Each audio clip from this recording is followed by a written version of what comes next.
and welcome to another episode of Kingdom News. I am your host, Gwen Goolsby Tillery, and I have a special co-host with me for this special episode on marriage.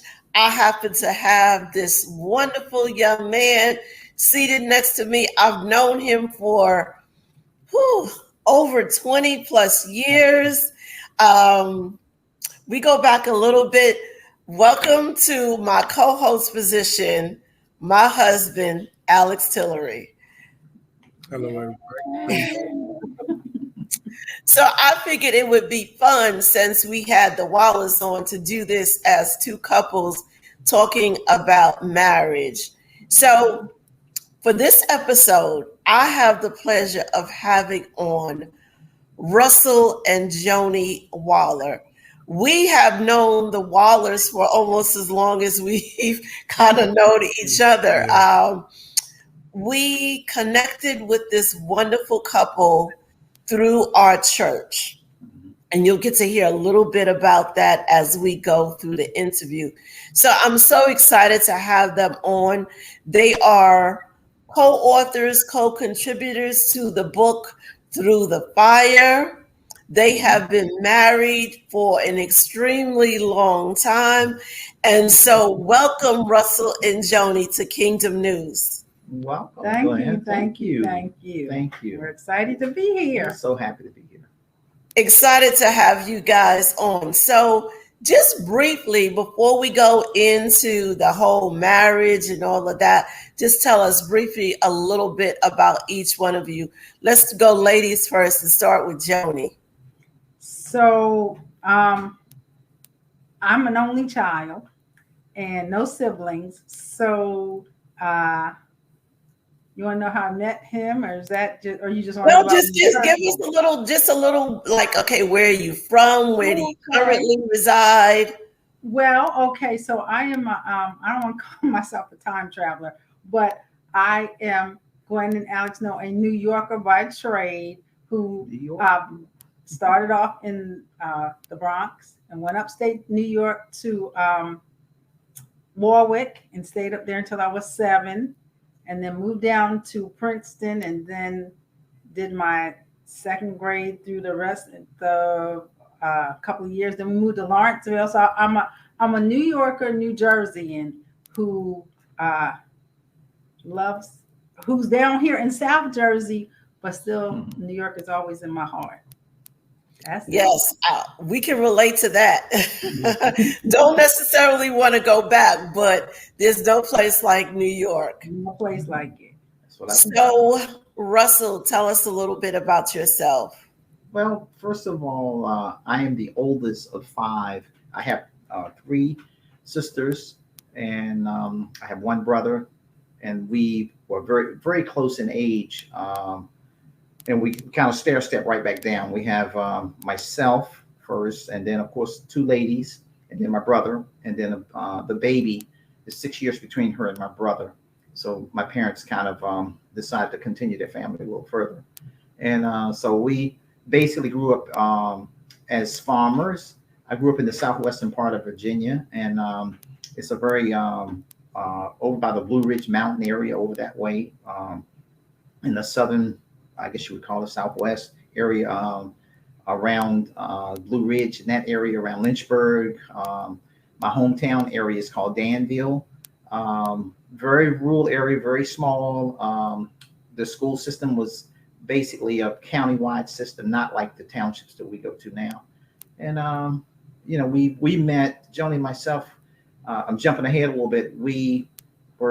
She came south to school, and I continued to stay in the south to go to school. We met on the campus of Virginia State University, and that's where it all began. Okay, so before we get to that, I want to give a little more background about the two of you. So we initially connected. We connected 2 different ways, actually. When we first met, we connected through church, but Russell and I also worked together at the local high school. So we also knew each other through work. And so it was like a dual connection when we first met. So when the opportunity came for us at our church to do study groups. We found out that one of the study groups was going to be presented by the Wallers. And we decided that we were going to participate in their home study group. And that's how we connected. And we've been connected ever since. And it's been really good. So now, the study that we were doing is so interesting how God works things, right? The study that we was doing was Rick Warren's Purpose-Driven Life. And so much of that teaching stuck with me. It's still with me.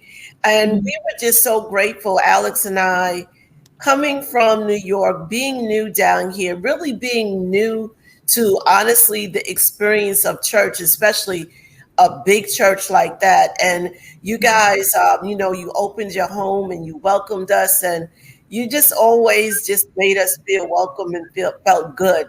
So we thank you and appreciate you guys so much. What do you think? You're right. Absolutely right. So that was our initial connection. So now we're going to fast forward. Oh my gosh, I want to say like 18 years. Something like that. It's probably about 18 years. That's a long time. I know how long we've been in Jersey, and we got to St. John about 2 years after. So it's probably 18 years. We was there for 15 years. Yeah, that's right. We were at St. John for 15. So yeah, definitely at least 18 years. So now we're going to move over 18 years. When I decided that I wanted to do this collaboration through the fire, I knew that one of the topics that I wanted to tackle was marriage. Alex and I, along with you two, were able to participate in the marriage ministry, at St. John. And we know the importance of being able to come together as couples, to be able to learn and grow and have fun. So we've always been excited about that. So when I thought about a fun-loving couple who had been married for a long time and who I thought would be real honest and transparent and have fun with this, you guys, you came to mind. And so that's how they became a part of the Through the Fire project. So now we're going to get started. We get to really start digging in and asking you some questions. So first, tell us, now you can tell us about how you guys met. Okay. Well, before we start that, I just wanted to say, because we were talking about how we met you guys, and I don't know if you would remember, even though we kind of separated churches at one point, and I would always run into you, and we would always be talking about marriage again, and I'm like, when? Marriage ministry. And so that was another way that we just kept connecting. And even with Alex, I would see him at the gym all the time. So God always he was like, I'm not letting y'all go from me. But, you stay connected. So now you want to know about us, how we met. Yes. All right, go ahead, because I started it. I think I jumped ahead. I didn't mean to fast forward so fast, but anyway, as I said, Joni went south to go to her school, which her choice was Virginia State University. I was a transfer in from a smaller school in the South to Virginia State, so I transferred in my sophomore year, and at the end of my sophomore year, and so I really enjoyed Virginia State a lot more. And that was one of the reasons I transferred, because first of all, the program was a little bit bigger because it was a bigger school. And then also it was just more activities, more things going on there because it was a bigger school. You're talking about, say, 1,000 students versus, say, 5,000 students. And so I came to Virginia State, and out of all the people on the campus, lots of young ladies. I was waiting for you to tell that part. lots of young ladies. You would like, looking around. And so fall is really, really on the historical, the HBCU campuses is really, really important. To make a long story short, And when you come on the campus, the band is there, the football team. The band is more important than the football team. No, the football. That's the reason we do the football. And then of course you got all types of other sports activities thing, but the football is big because that pulls everybody in together. Because the alumni comes back for homecoming, and so this particular time, I had a chance during the homecoming. To be able to just to kind of be milling around on campus, because you would go to the game sometime, but you wouldn't really stay or whatever. But I enjoyed the games. So of course, this particular time I went, and we went up on what they call the block, where everybody did their stepping and all the sororities and fraternities. And so I had the opportunity to just visually looking and checking, looking around. And so the first, probably one of the most noticeable young ladies I saw was my wife.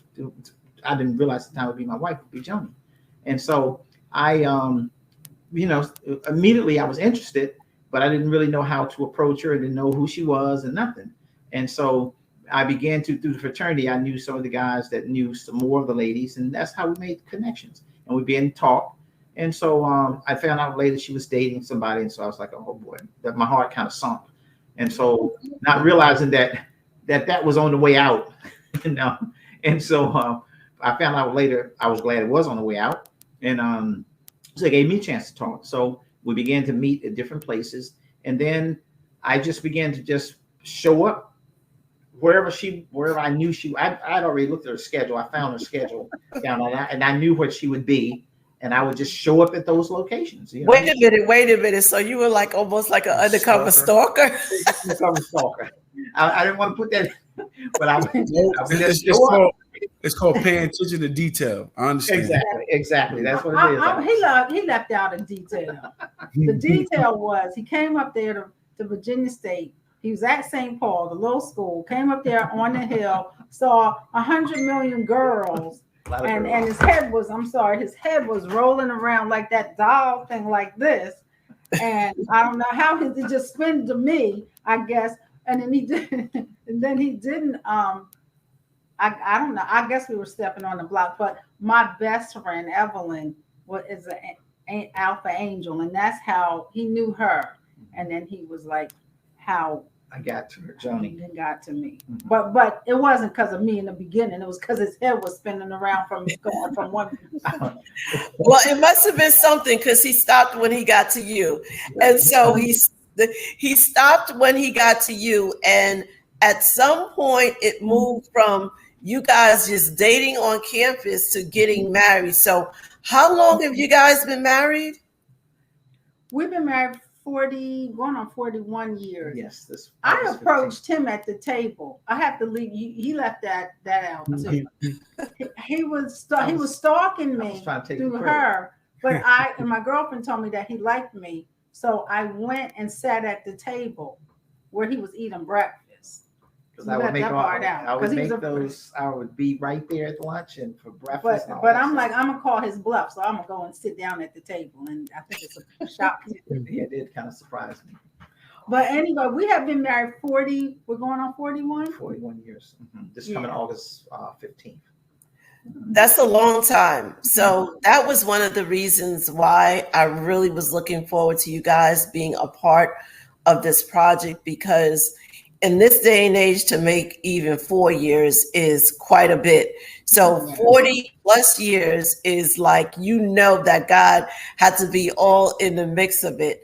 So I approached you guys about writing this book. And what was your initial response? Be honest and be transparent. Well, myself, I was like, oh man, here's some more work for me to do. That was the first thing I thought about. I was like, oh man, I don't have time. I didn't retire to be doing all this different types of work. That was the first thing, just to be honest. That's the way I felt about it. And so Joni was really excited about it because she had always, as she said earlier about the marriage situation, she wanted a platform to be able to help couples over some of the hurdles that they go through as newly married couples, and later on in life as couples, problem solving, being able to reconcile differences. There are just so many various things that happen that can really spin you up or down or spin you out of control. So she really was, she just wanted to do that. And I was kind of like, well, we're doing all right. We don't really need that, So I was honored. I was honored Mhm. that you asked us to be a part of it and to be transparent, because I thought through the transparency, we'd be able to help somebody else not struggle as we had to struggle. But her main thing too, she was saying, well, I don't really know whether we are able to, we can't really teach that because we don't have it together ourselves. So I said, well, Joni, if we don't have it together, then if we had everything perfect, then it would be no need of really us sitting in a class or doing anything. We wouldn't have to ask God for anything if we already had it all together. And that was her constant thing about, I feel like, I don't know whether we can do that because we don't have this together and we don't have together. I said, well, that's what we hope to do. That's why we're in the class. But writing actually made us closer, and it made us be able to communicate about some things that we had not talked about. Exactly. Some things that came out through the years, and it was like, oh, I didn't know you felt like that, or I didn't know this happened, or so it was a good tool, a good healing tool for us as well. It pulled the covers back off for things that you cover up, because you cover up things so easily and so smoothly. You think you cover them up, but it's always there. It's just, it's just a matter of it being uncovered. And once it's uncovered and it's out in the open, you can kind of deal with it better. You can't deal with it when it's still covered up. Yeah, that's so important, for marriage and life in general. We want to just cover things up. We don't want to deal with it. But the reality is that we're dealing with it even when we're choosing not to deal with it, because it's present. It's present. You're just ignoring it, but there's a consequence to it. And there's a consequence to you not dealing with it. So Joni, we already know you were kind of excited. You were honored. You were like, okay, I'm ready to do this. So this is how the process kind of went. So we started out where I kind of just gave some general guidance and direction on what I was looking for. One of the things that I wanted from each one of the contributing authors was a genuine and authentic story, because I just feel like people really can overcome by the testimony of others, that you can really learn. And, if nothing else, you realize that, what, I'm not in this by myself. So I didn't want stories that were going to necessarily be all cute and fluffy and nice. I wanted stories that were going to really have impact and come from the heart. So when Russell and Joni gave me their first draft, I said, what is this? Are they the Huxtables? I was like, this is not what I expected. Share with us how that, why was it that was what you in the beginning, like what was your thought process when you initially started writing? How transparent we needed to be. And to be honest with you, even as we have still gone through this process, and after we finished, we realized that we could have still been a little bit more transparent, but it was, you're protecting yourself in a sense, like you're protecting your, what's the word I want to use? I'm trying to think of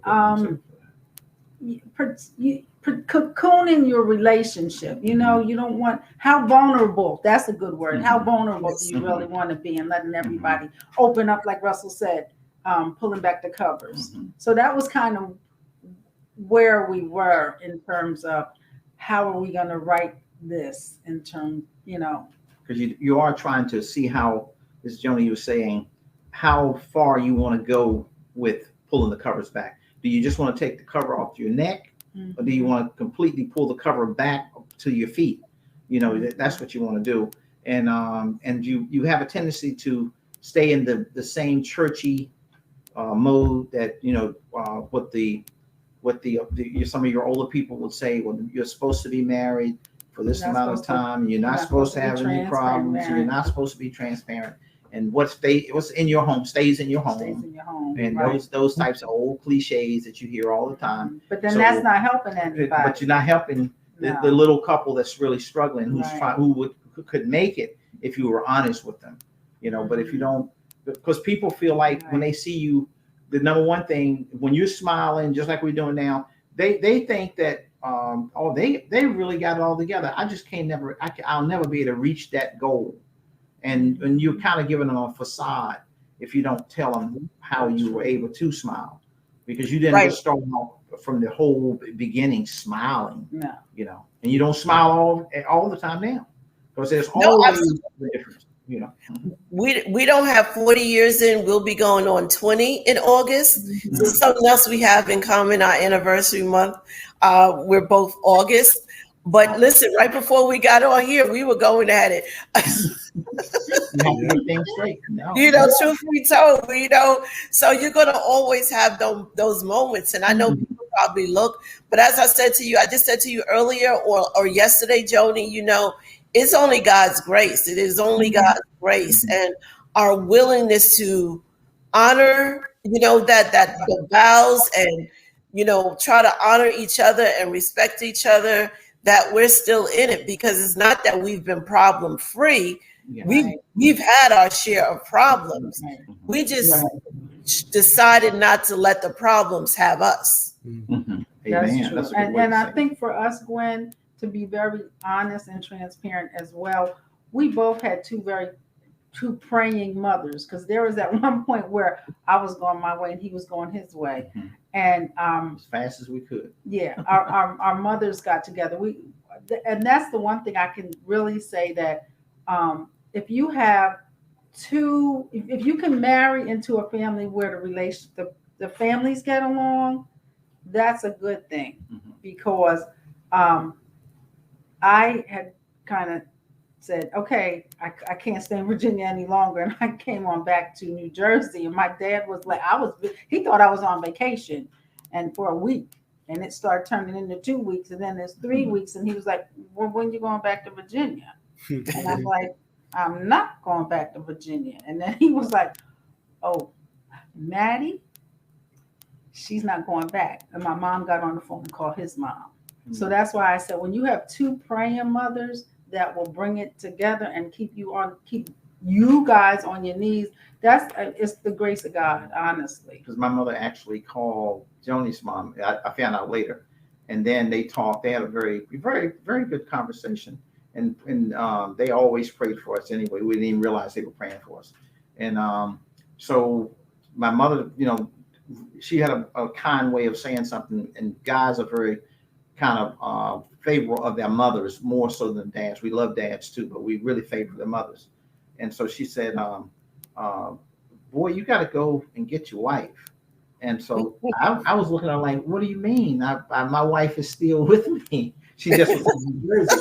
I was in Fredericksburg, Virginia. And I didn't know. I tried to play it off like I didn't know what she was talking about.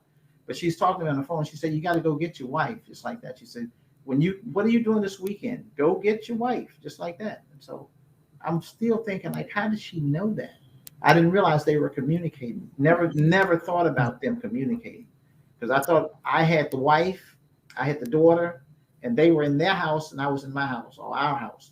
And so that's all I thought about, you know. And so I figured, you know, after she cooled off a little bit, she would come back. And but she wasn't coming back. And so I did go up that weekend, and I did go up and get her. And so Joni, tell us, first of all, you guys were very young. So you got married pretty much right out of college. You were 22? 22, I 21. just turned 22 the month before. I was 21 still. 21, and Russell, how old were you? 22. So 21 and 22-year-olds, you guys get married. So Joni, you end up, you get married, and you're down in Virginia. You're a city girl. You're like, okay, I'm down here. What were some of the struggles as a newlywed couple that was young? What were some of the struggles, and what made you want to go back home to mom? Well, mom and them. One of the things is my family's very family oriented. So when I would call home, my whole family would be there. And that's what I grew up with. Either we were all my dad's family on one weekend or my mom's family on the weekend. So when I would call home, I could hear all my aunts, my cousins, everybody, they were all together laughing. And so I started getting homesick. And one of the reasons is Russell, see, I thought that, and I don't even know if I ever said this to you, Gwen. When I came out of college, I was supposed to remember that girl, or they used to come on TV. I don't know if y'all are old enough for that. It was Marlo Thomas, and she used to throw the hat up in the air. Okay, yeah, I'm older. Okay, Marlo Thomas used to. We're like, huh?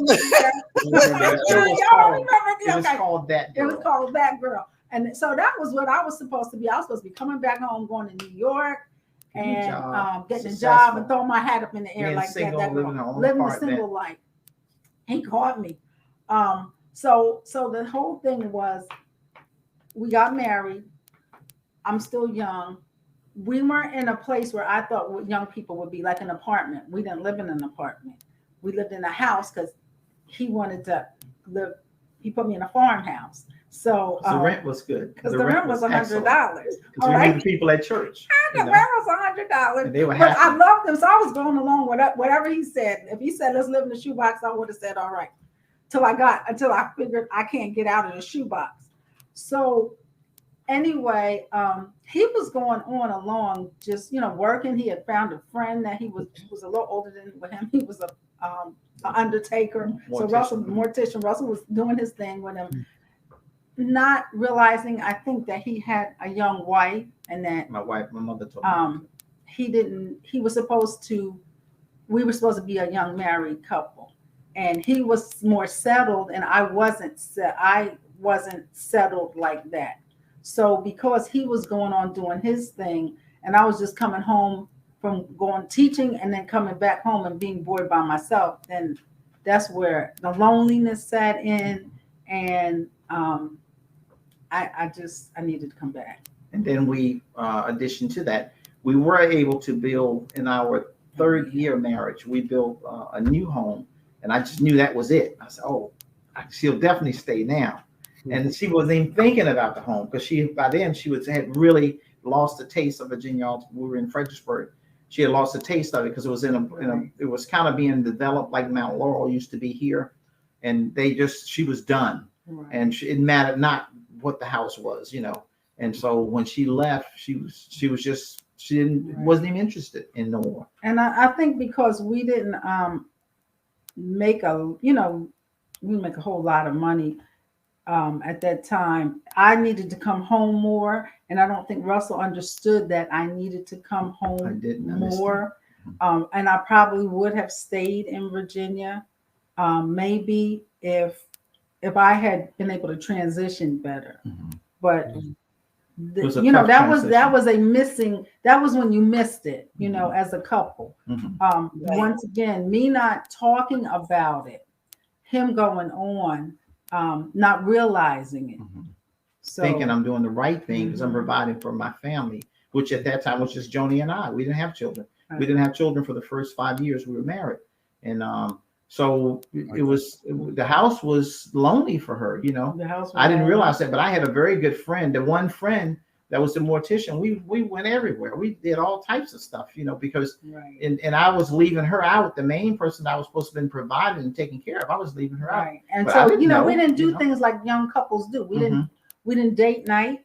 Mm-hmm. We didn't go to the movies. We didn't travel. We didn't do the things that we got jumped into real old married life too early. Mm-hmm. Right. Was that, Russell, do you think some of that was learned behavior from seeing how, your parents kind of did things? Most definitely. Yes.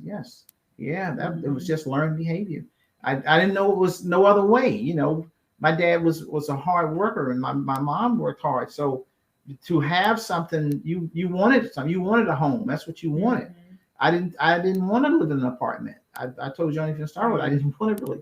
And she wanted to be in an apartment because I didn't realize the importance of by being in an apartment, you're able to see other couples that look like you, or more couples that are going to look like you. You're going to bump into them because that's where they're going to be.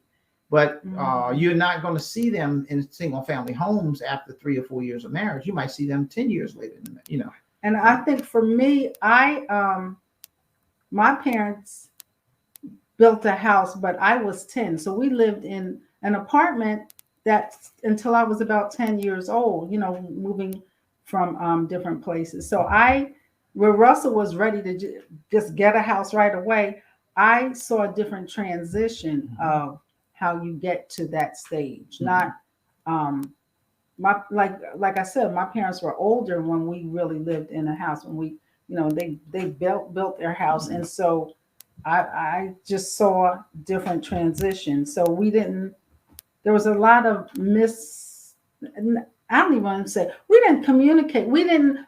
I think what young couples need to do is, the other thing is, we didn't have marital counseling. The things that people talk about now: finances, communication, where you want to live, budgeting, do you want children right away? All of those things are important. We didn't have that, so it was like a struggle of trying to find each other out and find ourselves out. I just started to say, right, because you were so young, you were still trying to figure out who you were, while still trying to figure out who this person is that I just married and committed to spending the rest of my life with. So at some point, obviously, you guys moved to New Jersey. After 4 years of being in Virginia. We were married 4 years, and Joni couldn't take it anymore. So you were in Virginia for 4 years. At this point, when you decide to move, is it because, Joni, you just decide, like, listen, I just need to let him know? So when she came home, and I went back home, that was one of the agreements. See, here we go. Once again, not communicating. I didn't tell. I was one of these. He's supposed to know. I'm supposed to, osmosis wise, he's supposed to know how I feel. I don't have to tell him because we love each other. He's supposed to know. Catch the signals that I'm not happy. He's supposed to know that when I came to New Jersey, I wasn't coming back. And yet I was very happy because I'm country at heart. I'm fishing. I'm doing things. I had a garden. All those things. I was busy. Had a little part-time business. So to go in to answer your question, really, no, we hadn't communicated that about him understanding that it wasn't how we got up here. How we got up here, and once again, our mothers talking to each other, and he said to me, if I find a job up here, then I'll move up here. He was praying he didn't find a job. I sure was. I sure was. And I was the first place I interviewed. But I do have to say, yeah, he did. And so on one hand, those 4 years you had an unhappy wife. Then we move up here and we have an unhappy husband. So we changed places. Because it was totally different from what like you said, the learned behavior that I had acquired for a married couple was totally different here than what it was in because the northern quarter is more of it's not as, people are friendly, but they're not like they are in the South. The Southerners are more friendly. If they got something, they got a tomato, you got a tomato. It's not like that in the North. I'm not saying everybody, but just as an example. I think the other thing is, if we were both five hours from our families, and we were about an hour from DC, right? So had we maybe done some things like going into the city, like the young couples, I probably would have been able to adapt a little bit more, because honestly, we were right in the center of both of our families, But we missed that opportunity because once I got away from I like Gwen said right from the beginning, that wasn't what I saw as a married couple. I didn't see being in the city, being in an apartment. I didn't see that. I saw houses. That's all. That's what I saw. I saw space and land. I didn't see being in a closed-in place. And so I didn't even really want to visit the city. I was so naive to it. I wasn't even interested. I was fine where it was nice and quiet. I was fine. So Joni, how did you deal with that, with Russell being unhappy? Well, she didn't care. She didn't care. She did not care, Alex. That's what You felt like that? Because I felt like that when I was in Virginia. Yeah, she thinks, yeah. So, actually, I don't know if I felt so much about your feelings. Did I? No, I don't know. I think we had a kid right after a while. A kid came in there and Brittany kind of smoothed that over. Yeah, she smoothed that over. Although it still was it's a burr in the south. It was a burr in the south. Yeah, is that the right word? A burr, whatever the thing is. It was still like It was always a because he would make little snide digs, remarks, always digs. Like throwing shade, what the kids say, throwing shade. Yeah, every time the rent would go up or something, I said, "See, we own the house now. Here we got." Yeah, because see, that was the whole catalyst of the whole thing. We stayed in the house 7 months. Had we not, we built a brand new house from the stick up, like ground up. Picked out the and things so that so he was really like, you made me move up here. And then I got to come and rent a place, and the rent was higher than my mortgage there. Yeah, and so it was kind of like, well, see, if we had we had a house, and so it was still a transition. He's still doing pretty good. He's handling it better than you learn to dig in. But you know what though, and so as I'm listening to you guys speak, what I hear in this is that communication with your husband, wife, with your spouse is so important. We can't make assumptions about anything because Russell, you assumed, you know what, I'm being a good husband. You know, you were probably taught, you know, as a husband, you be a provider. If you're a provider, then you've done what you're supposed to do. So you provided. You listen. You know how many women would be happy that, you know, they married this man and he went and he had this house built from the ground up, you know, and every little detail, you could watch it be built. But for Joni, that wasn't what she needed. And the only way for you to know that would have been for you guys to communicate. So what people can take away from this is not to make any assumptions about anything, that you really need to have these conversations prior to getting married so that you can understand what is it that makes your spouse tick, you know, what is it that your spouse enjoys? What is it your spouse likes to do? Because we can't take that stuff for granted. Russell, without even knowing your mom, I guess she was probably more of a homemaker, maybe. She was, you know, more low key. She enjoyed being home.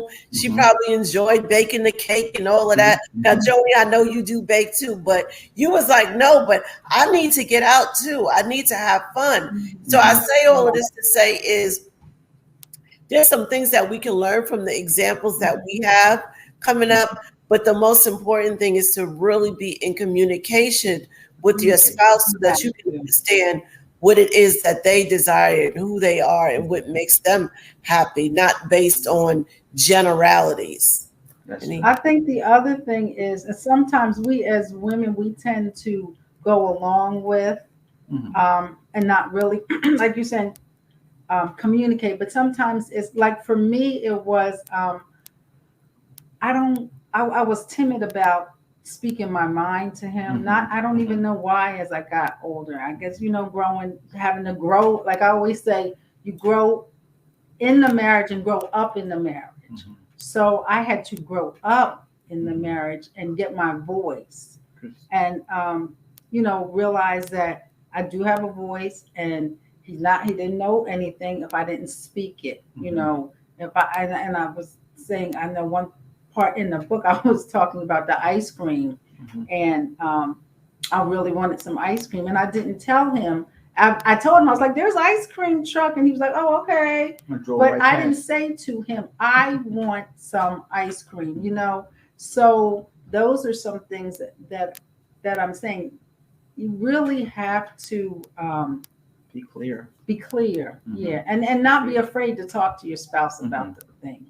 Because she did sometimes, I sensed that she was kind of like afraid to say something that she desired or that she wanted. And I was kind of wondering, like, why, you know, because we're in this together. but I never realized I didn't even stop to really ask. I didn't even ask, if she didn't say anything about it. Well, hey, she didn't say anything. But it's just one of those things. Just a communication breakdown. When your communication breaks down, it creates and leaves a lot of situation open for problems, and that's one thing for the young couples. I think they experience a lot of, and any newly married couple can experience is that communication breakdown. It doesn't have to be a young couple because you're used to doing things on your own and being your own person and doing things that you like to do because you're really you're not. I don't like to say you're selfish, but you just do what pleases you. And you get used to doing that. It doesn't take long to get used to doing that. You spend your money on yourself. You buy the things you want to go. You eat the dinners you want to eat. You do what you want to do. You travel where you want to travel. He had a year to do that. I didn't. Mm-hmm. He came out of school a year ahead of me. Okay. So he lived on his own. He had his own apartment. He had what I needed to settle myself down into. I came from school back to home, back to marriage. Mm-hmm. So I never had that independence by myself time. Which you find is very, in Joni's case, it was very important. And I think in most people's case, it's very important. They feel like maybe they miss something if they don't have that independence, that point of independence. And I just want to touch back to what you said, Joni. I agree with the speaking up and expressing yourself and things like that. But I want to speak from a male perspective as well. Mm-hmm. Us too, we have to be more, I guess, more expressing our feelings with our spouse because men too tend to go along with things because that cliche, happy wife, happy life. Mm-hmm. At the same time, we push ourselves and our feelings to the side just to make sure our wife is happy. But in marriage, as I'm still learning, 20 years going in, we still have to make each other happy. It's not, or it's like your spouse and yourself need to be happy. So it's not just, okay, I'm going to make sure she's happy only. And then I have to just push suppress my feelings or things like that. So, and most men feel that way because they, again, it's learned behavior of what they was taught. Like the wife, you got to make sure the wife is completely happy. Exactly. But they don't think about themselves as well. And the same thing for the female. They taught the same way, make sure they cater to their husband and make sure he's well. But then they push themselves away, then they lose their identity. So that is true. The word identity, and that is something. And something Russell said to me, which really made me it made like the light went off for me to just become my own independent self. I think at one point I was always saying to him, I want something, or I wanted him to do something for me, and he got, I guess, kind of frustrated in a sense. And he said, I can't make you happy. You have to make yourself happy. That was because I was depending on him in a sense to make for my happiness. And when he said that, it was kind of like freedom to me. It was freedom to me. Like, okay, I don't really need, because we would, in even the smallest things, like if I wanted to get something in the house, I would say, well, what do you think about, I'm thinking about buying such and such. And he would be like I had to have his approval, which I really didn't. And so, but he would never say to me, I'm thinking about such and such. It would just be here, it would just, I bought this. So that's when he said that to me, I can't make you happy. You have to make yourself happy.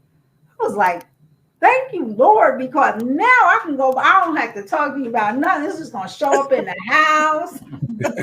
No, but it really, I think it maybe took some pressure off of him, and it surely opened up some.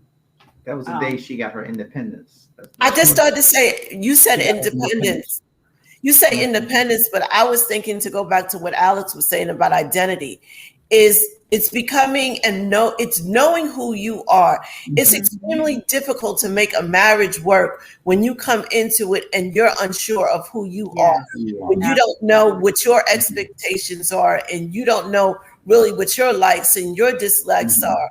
It is very challenging when you come into a marriage and now you want someone else to make you happy. No, no, no. They can't make you happy. Mm-hmm. You have to be happy. You have to know who you are. Right. You have to know what it is that you want, what you desire, and what you like, which is why those conversations need to take place prior to getting married. True. Because look, you don't want to find out after the fact, which unfortunately happens in so many So cases. many cases. Wow, you know what? We're not on the same page about Not anything. at all. Exactly. Well, not at all. Mhm. Even though you guys have had some differences, you had a really good core foundation of what you believed in terms of marriage.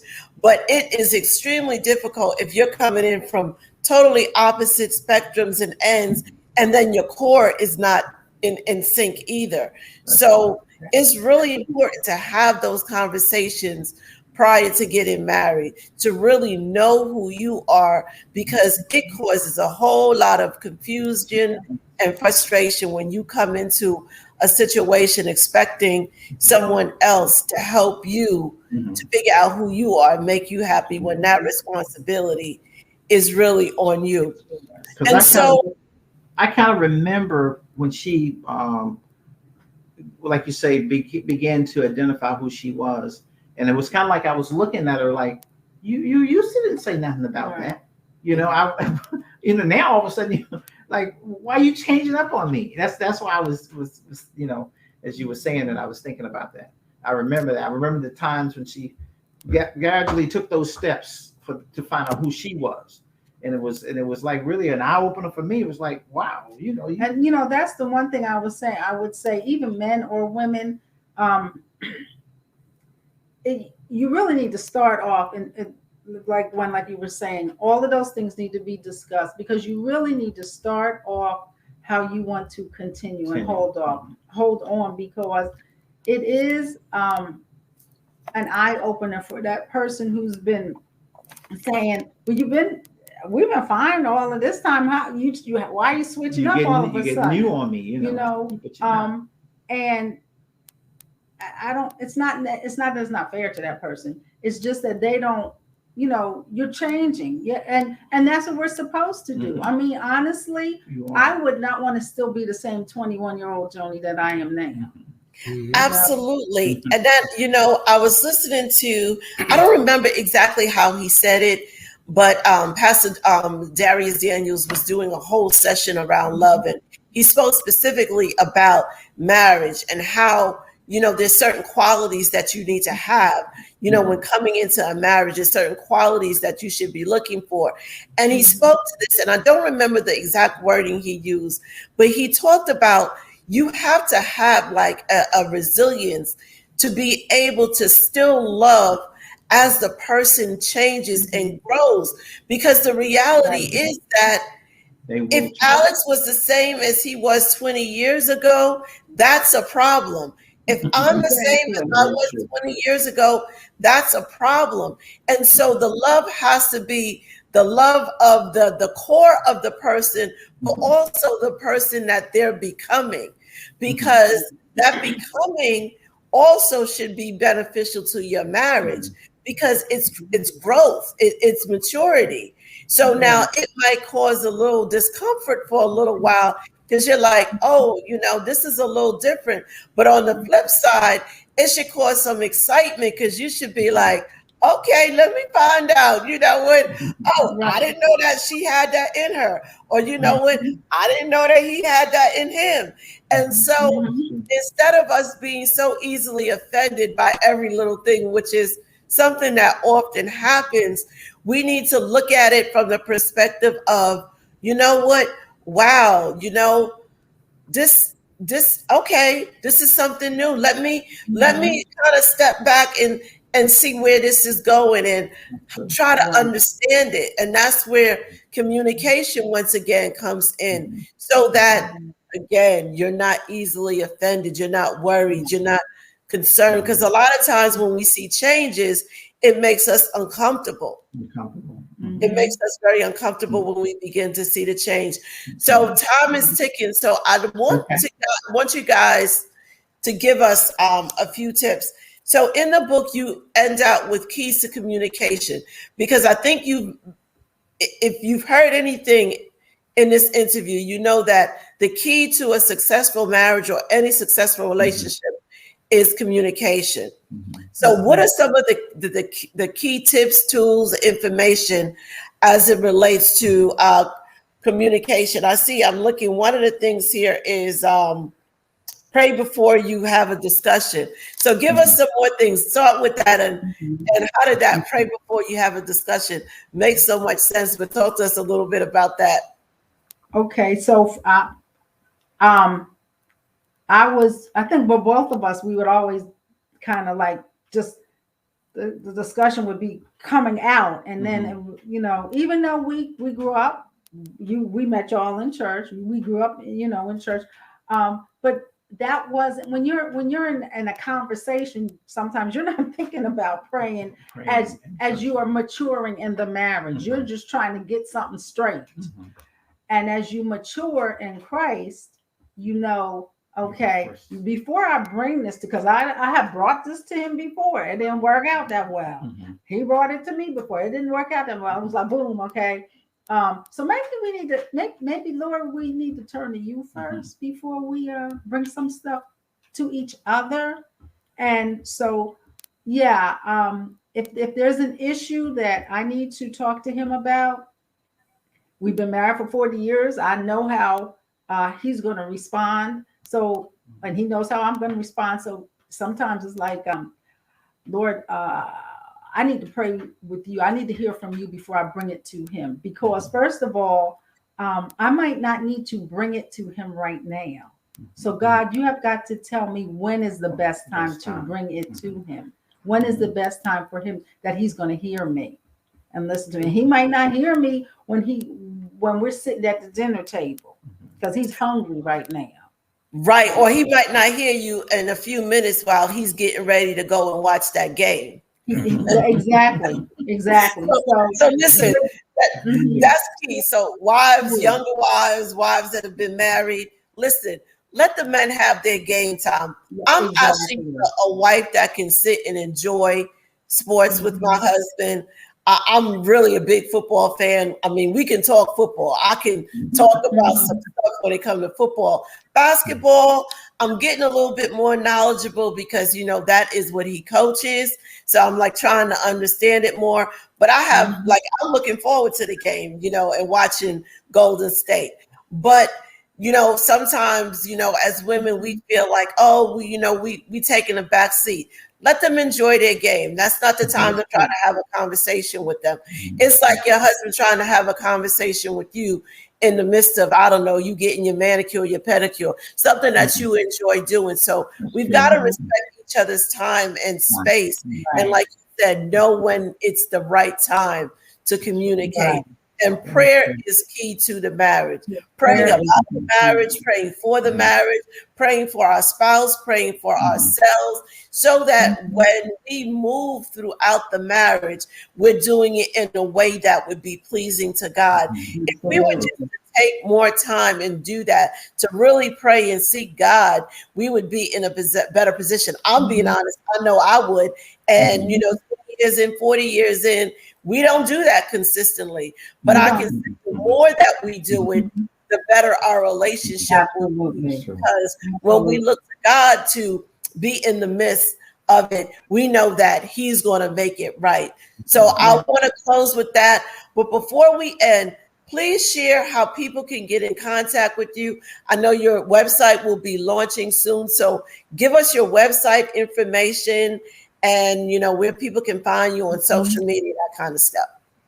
So right now we're getting ready to launch, www.realmaritalconversations.com.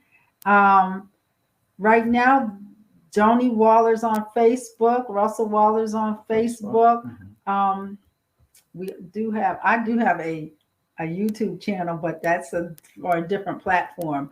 But that's my baking.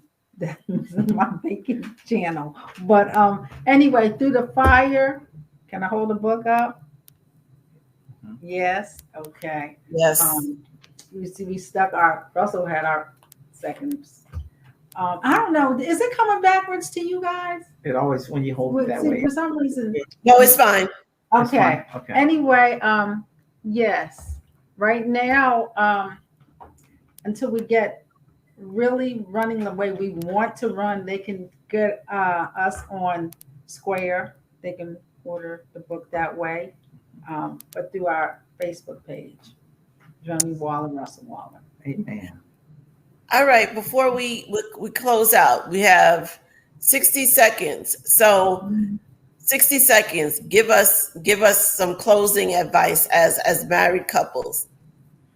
Just love each other. Love each other. Love every day. Say good things. Keep good things in the forefront, because you're going to always have the things that are negative. Just keep good things. When you think of something bad, say something good. Just switch it up. And I think the other thing is that we forget to do as couples is touch each other. You know, because that's very important. Very important. It really is important to touch each other. I'm a touchy person. It really is. Person. You know, because sometimes I saw something on Facebook real quick where the wife, I think was the first year, the husband kept touching her, right? And she was following him. Then the second year she followed him. Oh, by the fifth year, she was like, why are you touching me? So it's important for us to continue to keep that, you know, that fire burning. Yeah, that fire burning. Plus those endorphins, all of that's important. We don't realize that we're giving off those love signals by touching. That's the language, the love language. That's good, right? And that is one of the love languages. So real quick, if you as a married couple has never taken the love language quiz, I highly suggest that you go and you take that. You can find it online. Just search love language quiz and it will come up. It is very revealing. It will explain a lot. So listen, we thank you for being on. This was, I enjoyed doing this with my co-host and husband. We love you guys. We are looking forward to all that God is going to be doing through you and with you in terms of marriages. So thank you for being a contributor to the book. And just thank you guys for almost 20 years of friendship and fellowship. Yes, we do. We really appreciate it. We're so glad. And I often tell you, Gwen, we're so thankful that God brought you into our life and keeps you in there. You and Alex both. Definitely. Thank you, Alex. Thank you for being the friends that thank you for inviting us to this platform. Thank you. You're welcome. And I do feel much better about doing the book now. I really loved it. It was a great experience for me. And like Joni said, it was like almost like a healing for us. Really. Yeah, because I said to him, one day I said, hello, I'm Mrs. Waller. And he said, hello, Mr. Waller. And then we started again, started a new relationship. So yes. Thank you. Thank you.